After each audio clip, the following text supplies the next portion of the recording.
ही भावना विरोधकांमध्ये कोणामध्ये काहीच नाही। प्रत्येक निवडणुकीमध्ये तेच टेप रेकॉर्डर चालू करायचं की ह्यांनी काय केलं, एवढ्या वर्ष काय केलं। अरे 35 वर्ष डॉक्टर साहेब आमदार राहिले, काय काळ मंत्री राहिले, त्या पूर्ण काळामध्ये तुझं कुटुंब, तुझे वडील हे तर डॉक्टर साहेबांचंच काम करायचे।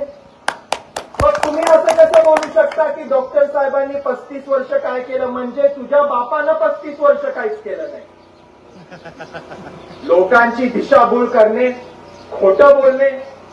परवा काहीतरी एका भाषणामध्ये हा बोलला की आम्ही राष्ट्रवादी काँग्रेस पार्टी ही अजित काकांमुळे, अजितदादांमुळे सोडली। किती खोटं बोललं।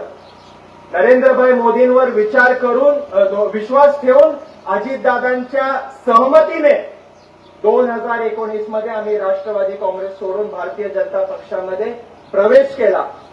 आणि मी हे अतिशय जबाबदारीने सांगतो, त्यांनी आम्हाला आधी पाठवलं आणि परत भाजप बरोबर ते आले। म्हणून तुम्ही आमची चिंता करू नका। आमच्या रक्तामध्ये राष्ट्रवादी, आमच्या हृदयामध्ये भारतीय जनता पार्टी आणि आमच्या हातामध्ये धनुष्यबाण आहे। आम्ही महायुतीचं पूर्ण काम, पूर्ण ताकद आणि वर्चस्व आपल्या या लोकसभा मतदारसंघामध्ये केल्याशिवाय राहणार नाही।